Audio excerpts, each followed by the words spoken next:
ACE, the three R's: certainty in an uncertain world. This is all about helping your customers and yourselves through this very difficult time. Although, most of you probably saw only 8 COVID-19 cases in British Columbia today. There you go. That's a great way to start this seminar, isn't it? So the idea is that, when you are looking after your customers, whether in good times or in bad, we need certainty for ourselves in terms of that we know what we're doing, and also certainty for our customers so they know what's coming next. And this seminar is all about how you do that.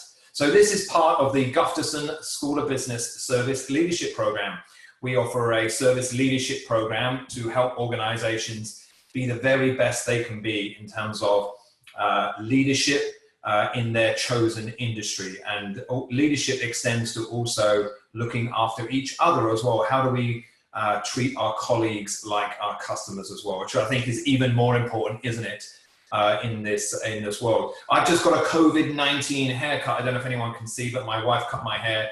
I know there's not much there anyway, but it did look a lot stragglier before yesterday. So thank you to my wife for making me look a little bit better today. So my name is Mark Colgate. I'm a professor of service excellence at the Gustavson School of Business. I've been a professor here for about 15 years. And obviously Mark Colgate is not a great name, is it? So I apologize for that in advance. No connection to the toothpaste brand. Oh, I've tried so hard to find a connection, but no, nothing whatsoever. However, I went to Costa Rica last year for the first time, and I turned up to the place where we were staying on the first night, and they said, "Oh, welcome, Mark Colgate." So did you know that Colgate in Central and South America is Colgate? How much better and how sexier is that, Mark Colgate? So for the rest of this webinar, I am not Mark Colgate, I'm Mark Colgate, and I think you think that sounds a lot better, doesn't it? So who am I? So let me give you a 2-hour introduction to me, and then we'll all go home. No, not really, just for a couple of minutes, just to set you a bit of context. I've been really researching how to deliver great service to clients, deliver a great customer experience now for 25 years. Started off at the University of Auckland in New Zealand and worked for lots of organizations that are on your screen right now. And now I teach also a lot on coaching, how to bring an athletic approach to organization inside organizations as well. I've been lucky to have taught all around the world, some of those countries listed down there as well. Have I still got an English accent though? I think I have. I'm doing my very best to keep it. So even though I've lived in Australia and New Zealand and been teaching in China every year for a long time, I still do whatever I can to keep my English accent going, go home as frequently as possible, which of course is not possible at the moment, to make sure I still got my English accent. Actually, one of my students came up to me last semester in the fall, and they said to me, "Mark, given you've lived in all of these different countries, how come you still got an English accent?" And I said, "Why would I lose the only attractive thing I have left?" Is that fair enough? I think it is. Anyway, so lots of different countries and lots of different companies that I've worked for. And the one thing I realize is that the science of service is the same wherever you go. Human behavior hasn't changed for thousands of years, if not hundreds of thousands of years.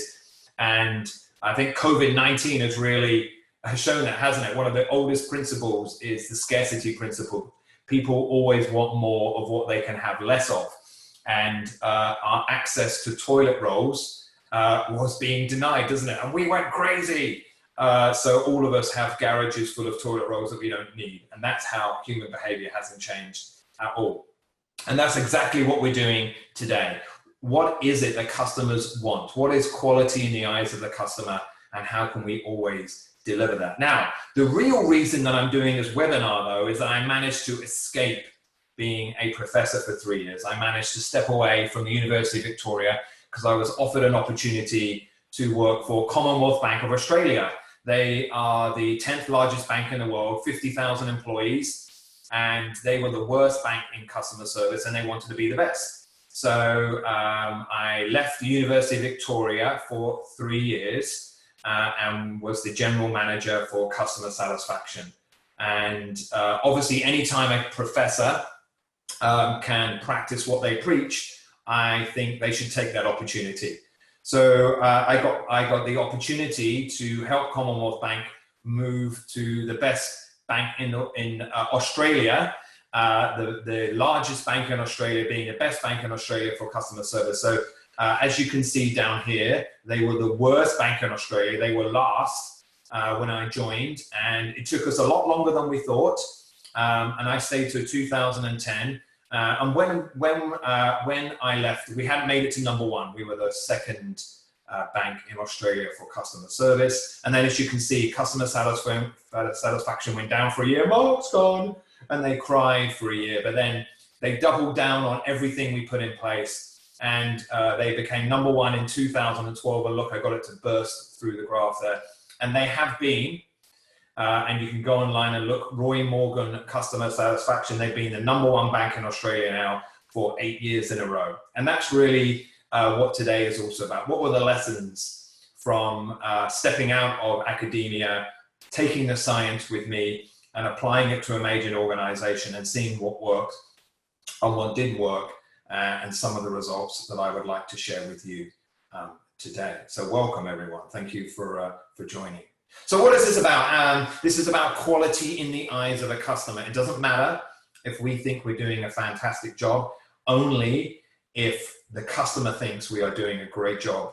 Are we really going to get recommendations? We're going to get customers to buy from us again. It's all about understanding quality in the eyes of our customers. And our customers extends to our internal customers. So I do not differentiate on this seminar, this webinar, between internal and external service. Our colleagues are our customers. And I think that's really important in this COVID-19 world.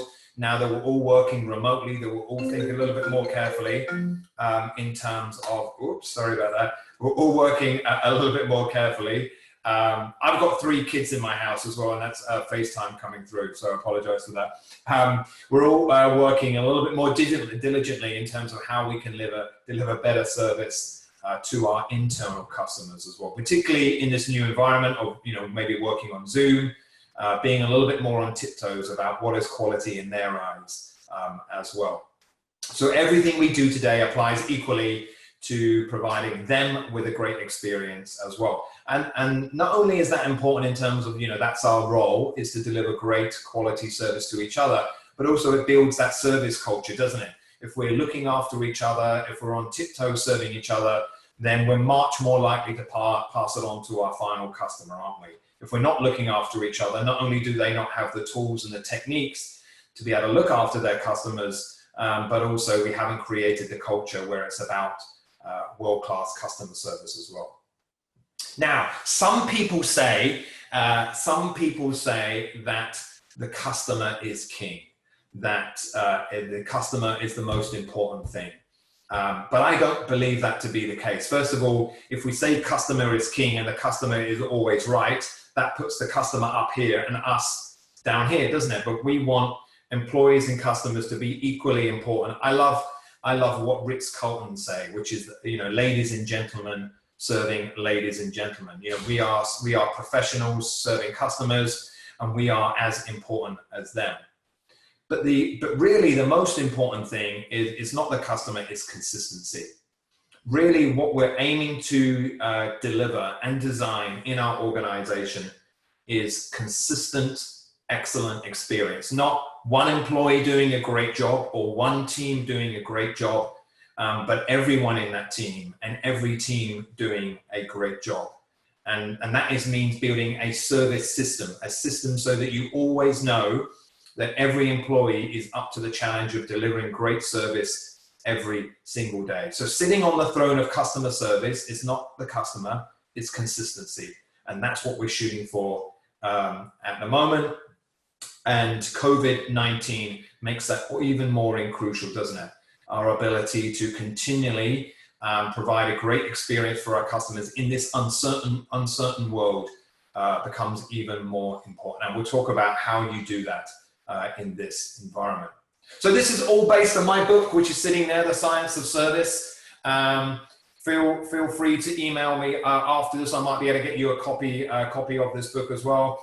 The idea is really simple. As I mentioned, there is a science to delivering a great customer experience. And you can either use the science to your advantage and advance your organization, or you could work it out for yourself and every day do it a little bit differently. I suggest that we use the science, right? We know there's a science to psychology. We know there's a science to economics. There is a very robust science to delivering a great experience for our customers. So I think we should tap into that as well. So, however, let's start with a little quiz. Maybe you don't even need to be on this webinar.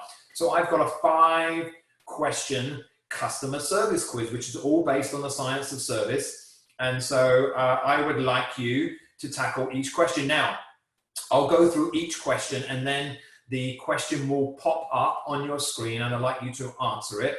They are self-explanatory except for the first question, which is not so self-explanatory. So let's start for the first one, and then I'll say it's time to vote, and the co-host Cecilia will launch the poll for us. Okay, so this is the big question. This is really what this whole webinar is based on today.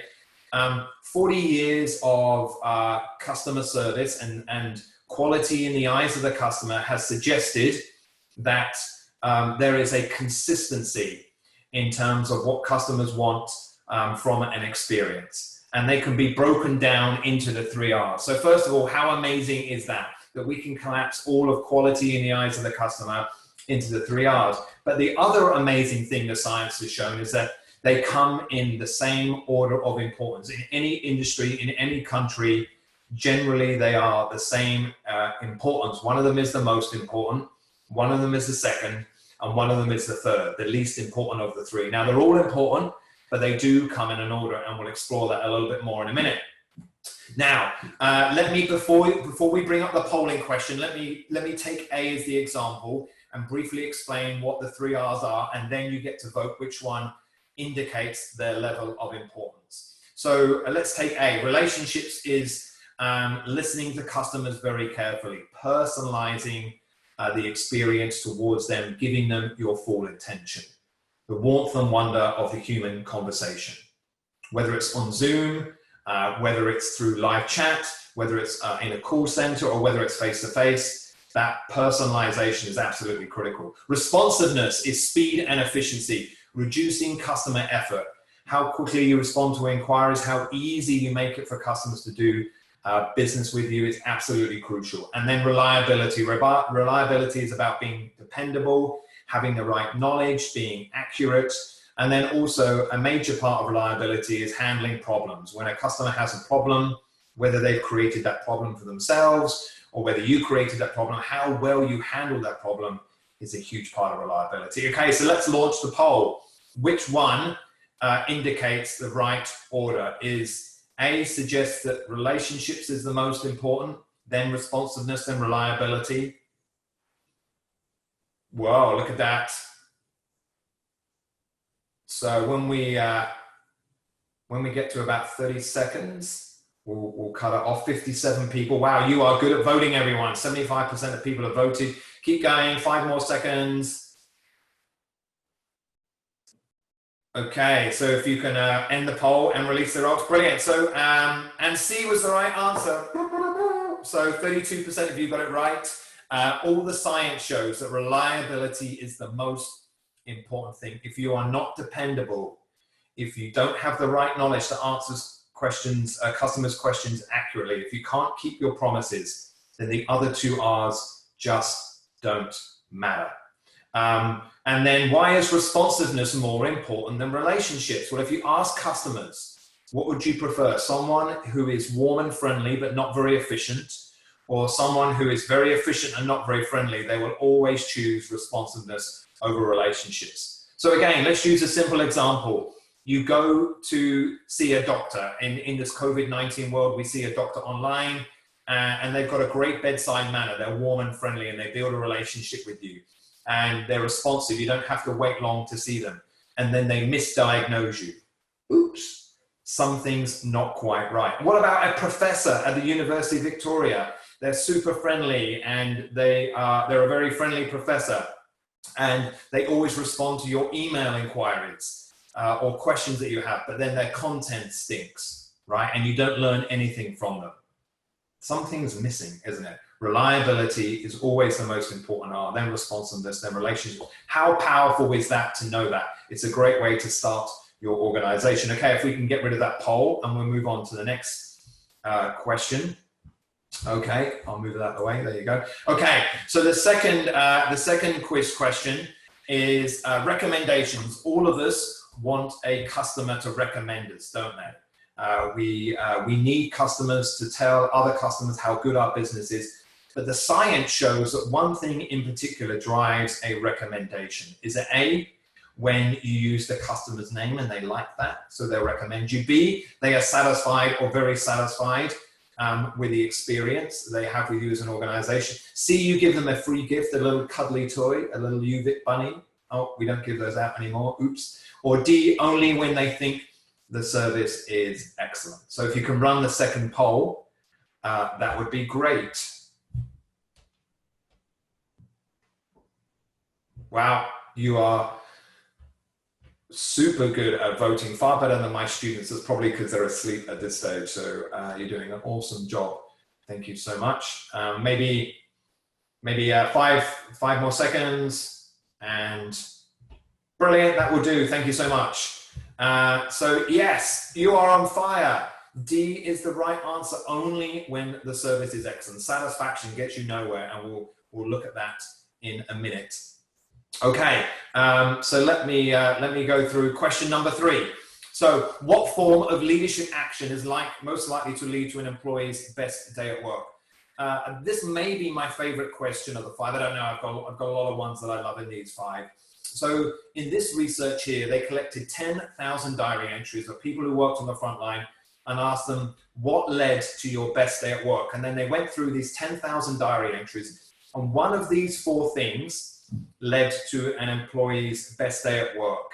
Now, why am I asking an employee's best day at work question? Well, of course, if an employee is having a great day at work, they're going to pass that on to their customer, aren't they? So what was it that led to their best day at work? Was it when they received recognition from someone, so they had a great day, when they had a clear goal for them set on that day, when they received encouragement on that day, or when they made progress or supported for making progress? Maybe someone coached them.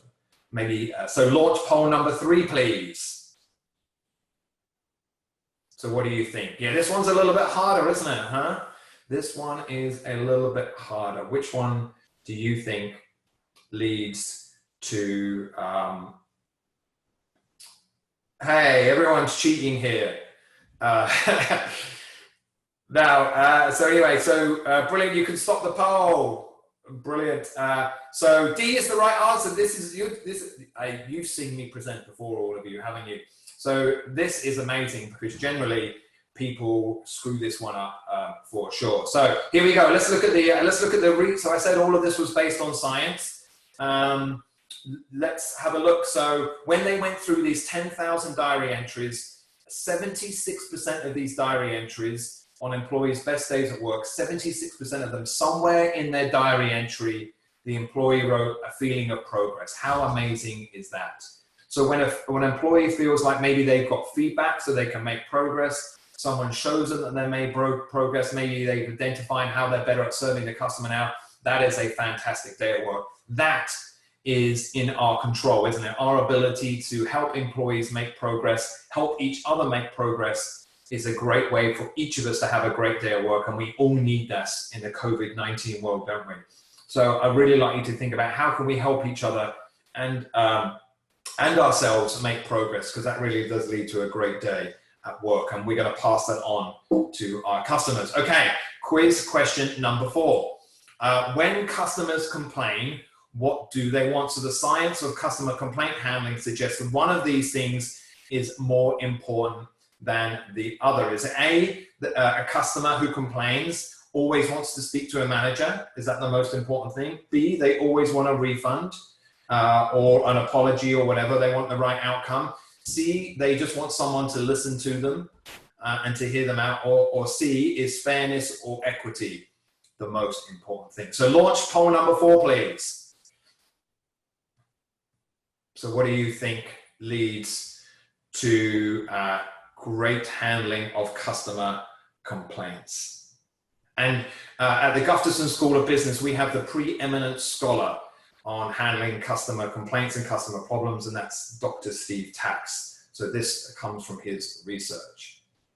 Brilliant, that will do close the poll. And the right answer is, D, fairness. So all the research on handling customer complaints, so you nearly got all 4 questions so far, the most popular answer, but the right answer was equity. Customers want fairness, and Steve Tax discovered they want fairness in 3 areas.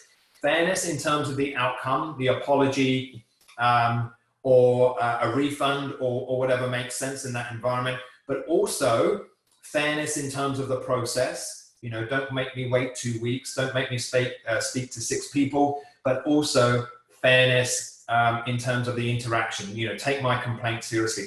Only if you get all 3 right will the customer view the complaint as a satisfactory outcome, rather than just getting 1 or 2 of those right. So equity is the most important thing. Okay, last quiz question you'll be all glad to know.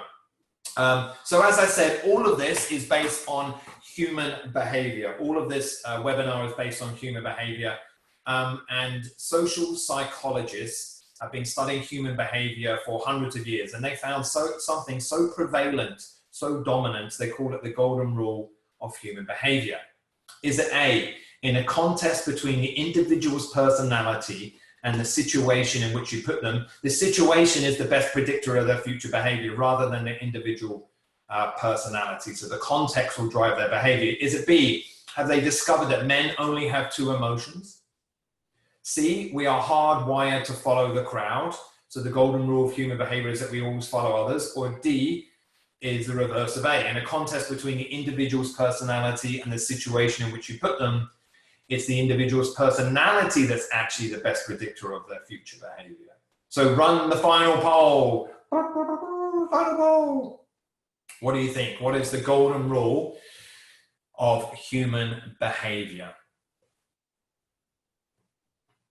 Is it A, the context? B, men only have 2 emotions, which 2 people have voted for. People who vote for B, I always wonder whether it's men or women who vote for B. I'm never quite sure on that one. Answers on email, please. Colgate@uvic.ca. Okay, you can stop the poll.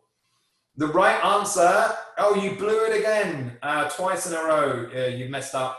Only kidding. You're all beautiful people. The right answer is A. Social psychologists have discovered that the context drives people's behavior far more than their individual personality. My best story of this, when I was teaching in Florida a couple of years ago, and we did, you can close the poll now. Thank you, moderator, to get off the screen. Thank you. When I was in Florida, someone stood up in a seminar just like this, and they said, I have a friend who works in a private hospital in the morning and in a public hospital in the afternoon. And in the morning, she treats customers like gold. You know, they're very important people, and she's friendly and warm and responsive and, you know, super reliable. And then in the afternoon in the public hospital, she treats her customers terribly, because that is the context and the culture. So I always want you to think about that one of the most important things you can do is create the right culture before the customer walks through the door. The more you create the right environment before the customer walks through the door, create that strong service culture, you know, which includes how we deliver internal service to each other, the better you're going to be at delivering great experience to your final customer. So understanding the context in which we work, creating a strong and powerful service climate really drives people's experience forward. Okay, so here we go. Here are the 3 R's.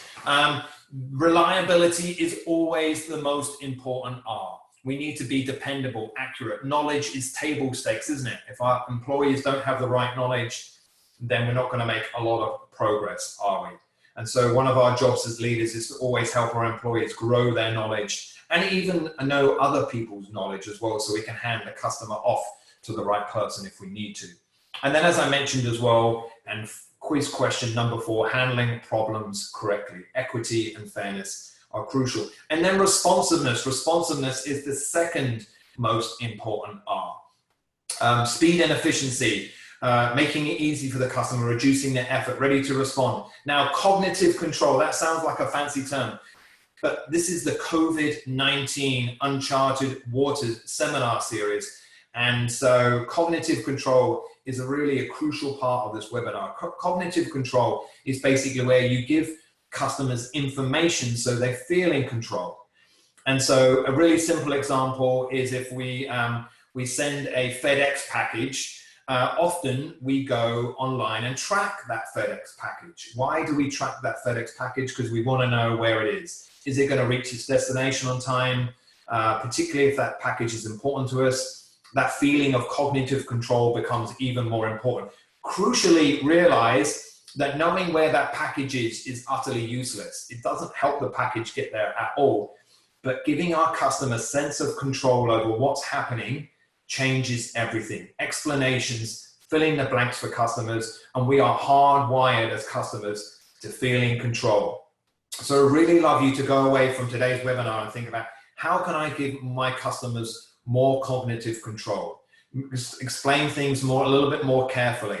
Often we assume the customers know information that they don't actually know, or we assume customers don't need to know that information, but they would love that information.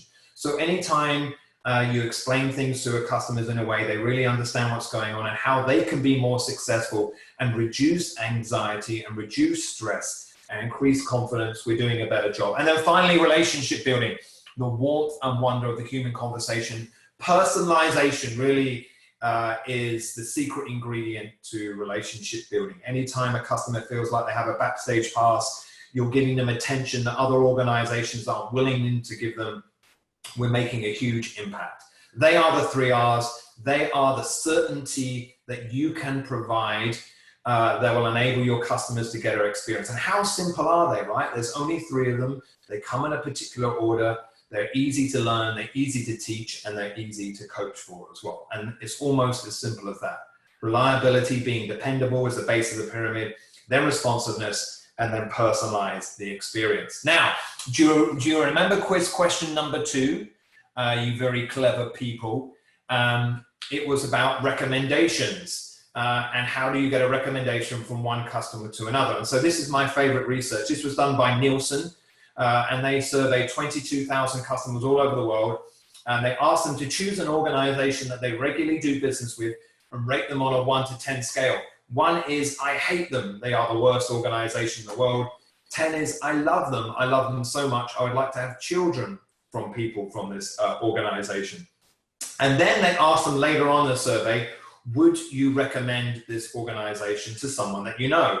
And so the number in white here, the 11, the 7, the 4, the 3, 21, 68, 89, 93 is the percentage of customers in each category who said, yes, I'll recommend them. So if you rated your service organization 7 out of 10, on average, 21% of people said, yes, I'd recommend that service organization.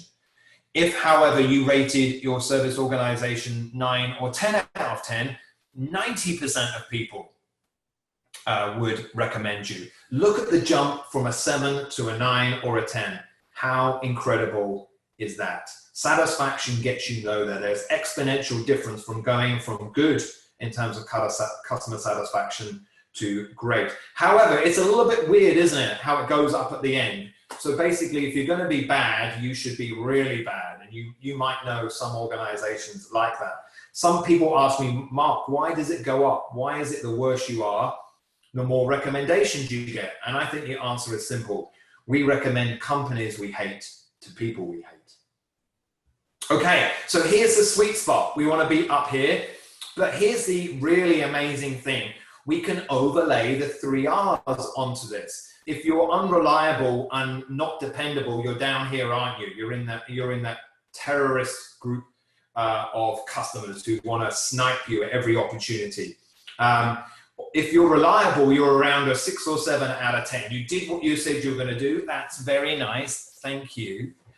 But that doesn't win you many raving fans, does it? If you're not responsive and you haven't built a relationship. If you're reliable and responsive, you know, you could be at a 9 or a 10. Some customers say, yep, I don't care about the relationship piece. I'm angry, I'm frustrated, I'm in a hurry. You know, being reliable and responsive, that's enough. But frequently, customers who think you're only reliable and responsive, they don't give you a 9 or a 10, and they won't recommend you. The sweet spot and the big difference between an 8 or a 9 or a 10 is that relationship building, that personalization. So even though I've kind of spent the last 15 minutes playing down the last R of relationship building, it's the great differentiator, isn't it? That it only gets the shine that it deserves if you're reliable and responsive, first of all. Okay, now we're coming to the end. I might go 5 minutes over my allotted 30 minutes, but I wanna tell you something that happened at Commonwealth Bank that blew me away. So I took my little briefcase to Commonwealth Bank of Australia, and I came back with spiders in my briefcase because there was lots of them there, but that's another story. Anyway, and there was 2 things that I claim no credit for that made a huge impact for getting Commonwealth Bank to number 1. One of them was coaching. Every single employee was being coached for 30 minutes every single week.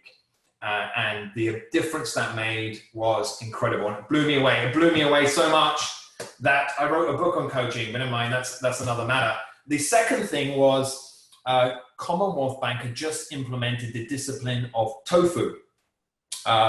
And so tofu is that lovely food that vegetarians eat, or we all eat, because it's very nice food indeed.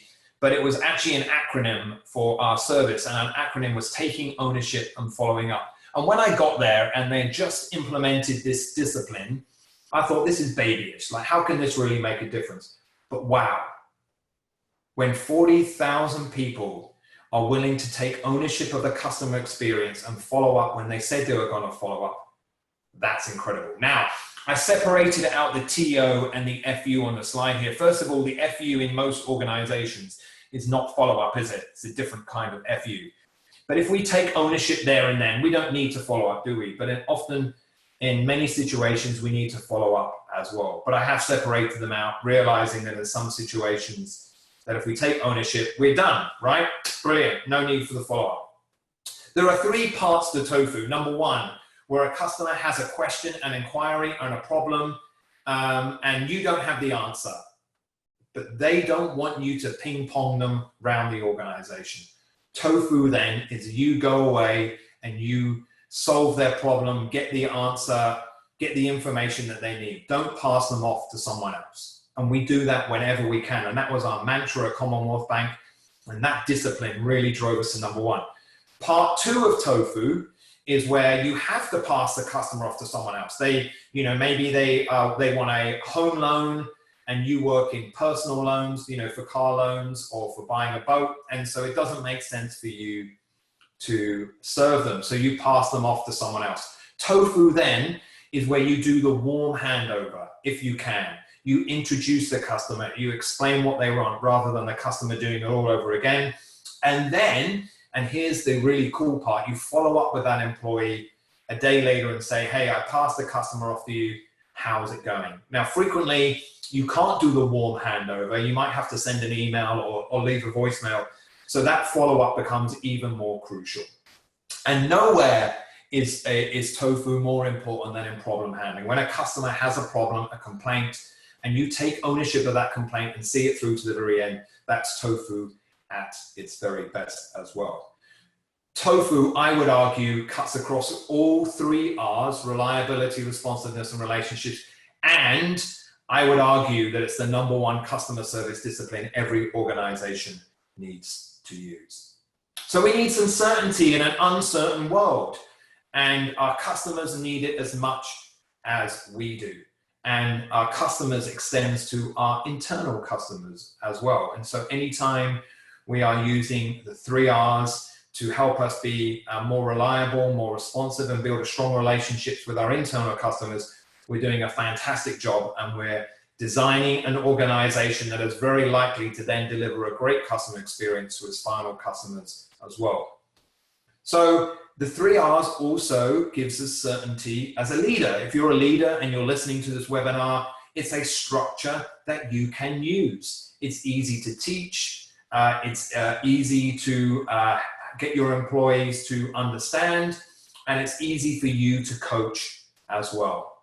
It's a fantastic coaching framework. Whenever you observe someone in their role, you're looking for their ability to be reliable, responsive, building relationships, and are they demonstrating TOEFL as well? That coaching framework enables you to continually raise the game in service as well. And so at Commonwealth Bank, we created the 4 steps to 10, where a great interaction has 4 steps, where you greet the customer, you build that relationship, you meet their needs, which is the reliability piece, and then you compliment them, or you do the strong close. As you can see under each of these, this talks about how you use the 3 R's under each of these areas, and then there's 4 steps to 10. There is clear insight as to how someone could coach towards each of those 4 steps to 10 as well.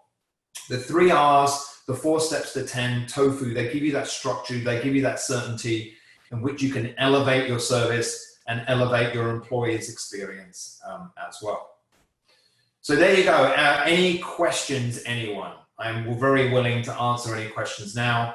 And if you want to contact me or Meki Fukundo, who is the person I work with in the service leadership program, there as our contact details as well.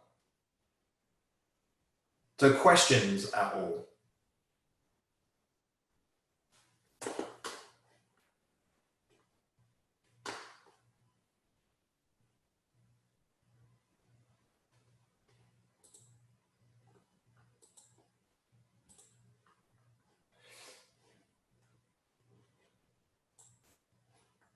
Any questions?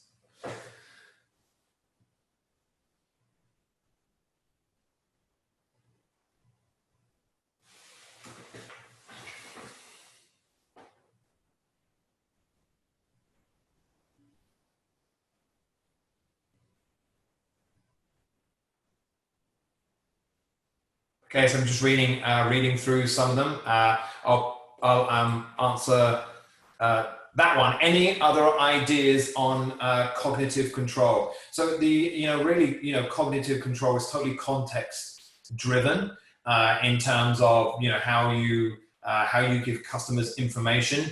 The idea is that anytime there is a process, anytime you need a customer to do something, anytime you need to explain something to customers that's going to change, then that's when you can give cognitive control. It's basically understanding what information is going to be useful to the customer right now. And as I said, the ways in which we want cognitive control are amazing and sometimes quite weird. Even when planes crash, relatives want to go to the crash site, right? Why? Because they just want that information, that cognitive control. Where did this happen?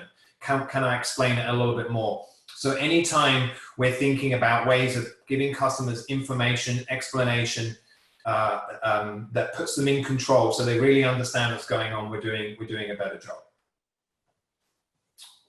Okay, another question here. What's the first reliability step you should take when implementing the 3 R's? Well, as I said earlier on, I think knowledge is table stakes. Employee knowledge. If employees don't have the right knowledge, product knowledge, service knowledge, then it's really hard to be dependable. It's really hard to be accurate. It's really hard to solve problems effectively.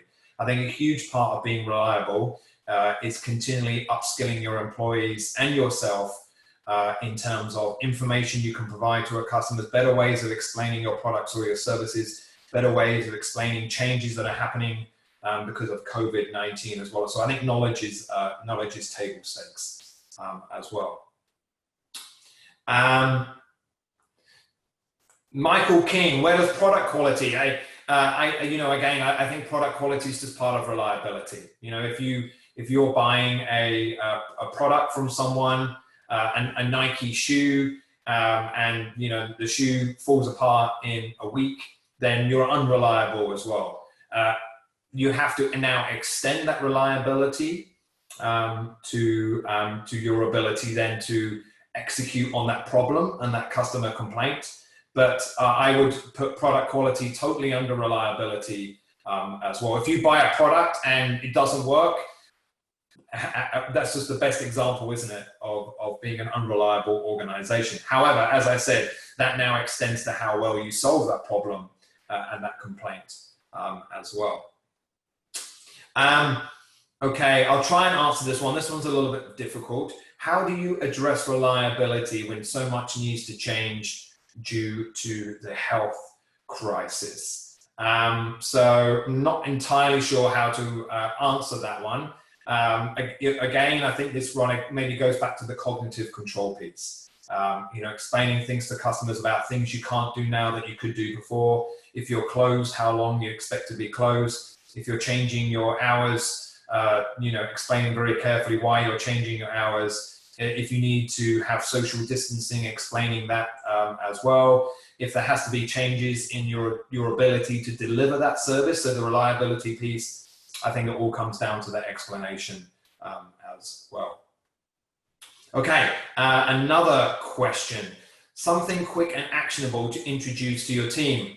Well, that's just a rude question. The 3 R's. So, my job number one is take the 3 R's back to your team. You can do the quiz question with them about which one they think is the most important of the 3 R's and which one's number 2, and then share the 3 R's. And then what I would do is I would say, how are we doing under reliability, and how can we improve? And then if you have any customer data on reliability, well, that's even better, isn't it? So job number one, share the 3 R's, and then reflect as a team. How good are we at reliability and tofu, and how can we improve? And again, if your customers can tell you that as well, even better. And then responsiveness. How good are we at responsiveness? What's the next best thing we can do to improve? And then come up with actionable items to improve on responsiveness, and the same on the 3 R's. And to be honest, and tofu, that cycle never stops. And that's the whole beauty of the 3 R's. So not only does it give you a structure, but you keep going back to that structure. How, are we better at reliability now? And how can we be even better? Are we better at responsiveness now? And how can we improve as well? And same for personalization and relationship building as well. So it's the idea of providing that structure, providing that forum, that continual commitment to meet as a team and to only discuss how we can do a better job of providing a great customer experience, whether it's for an internal customer that our team is serving or for an external customer. It's the same process. But if you're not going through the process of continually reflecting on how good you are at the 3 R's and tofu, and how you can improve, and again, particularly if you're collecting customer data, quality in the eyes of the customer on the 3 R's, then you'll stop improving as well. Fantastic question, even if a little bit rude as well. Does the weight of the 3 R's fluctuate based on the size of the organization? So does the weight of the 3 R's fluctuate based on the size of the organization? No. The 3 R's, I don't think will ever change, right? Whether you're a restaurant, whether you're a university, whether you're a doctor's surgery, whatever product or service you provide, reliability will always trump everything else. If you are unreliable, if you don't keep your promises, the other two don't get the shine that they deserve, okay? And then efficiency, reducing customer effort, and then building relationships. Again, relationship building is crucial, but it never trumps the other two. Is there a process that you go through to determine reliability and responsiveness in diff? I'm not sure in diff. Is that a place in British Columbia? I'm not sure. Is there a process that you go through to determine reliability and responsiveness in diff. Yeah, anyway, I'm not sure. Is there a the difference maybe between reliability and responsiveness? So again, I wouldn't get overly hung up always on the definition between the two. I think I've given you some kind of concrete suggestions as to how they are different. Sometimes if you are unresponsive, you become unreliable. Think about first responders. If they don't respond quick enough and someone dies, that's pretty unreliable. So sometimes if you're very slow at responding to a customer, you might lose the sale, or they might hang up the phone and give up. That becomes unreliable. So, they are not mutually exclusive. When you are reliable, you start to build a relationship with someone. But I think I've kind of given you some concrete examples of what reliability is. It's about keeping your promises. It's about problem handling. It's about knowledge. Whereas responsiveness is a little bit more about the speed and efficiency part as well. Great question once I understood it. Oh, there you go. Maybe I didn't understand it either. Is there a difference between reliability and responsiveness in different businesses? Yeah, we'll answer that one another day. Do you have an insight into 3R's today's virtual working environment? Do you have an insight on the 3R's in today's virtual working environment? Again, I think the relationship bit becomes a little bit harder in the virtual environment, maybe where you don't meet people face to face as often. Maybe you have to work a little bit harder, be a little bit sharper at things like live chat, be a little bit sharper in answering customers' inquiries on email.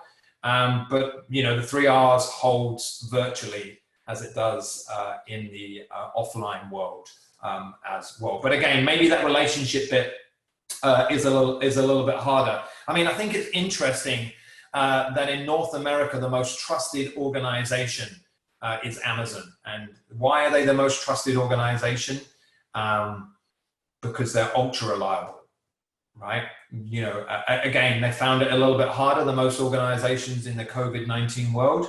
But when you order an Amazon package and they say it's going to be delivered on a Tuesday, generally it arrives the day or even maybe the day before. Very rarely do they break their promises. And that's why they are the most trusted organization, being voted the most trusted organization in North America. Reliability trumps everything.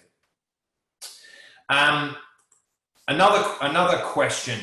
Can you speak more on creating an internal culture of service excellence? Well, you can read my book. That would definitely be a great start. I think there's two things. Number one, as I mentioned, looking after each other. If you deliver great service to each other, then you're starting to build that service culture. But I make a big deal in the book about building a service system. Well, that means all the parts of the system connect. So, for example, that begins with having very clear service goals. What are you trying to achieve with your service? How are you trying to differentiate? Having a very clear vision and purpose. If you don't have a very clear vision and purpose in terms of what you're trying to achieve, then really hard for people to deliver on that. Then I think measurement. I think measurement really builds service climate. If you're measuring customer service, measuring the customer experience, and you're seeing that you're getting better and better and better because you're measuring and you're seeing the progress in terms of building a service climate, then you're going to see employee motivation go through the roof. There was nothing more powerful at Commonwealth Bank when we went from 5th to 4th to 3rd to 2nd and finally to 1st. But you can only get that through measurement. So I think measurement, which enables you to understand whether you're achieving your goals, is critical. And then redesigning your processes.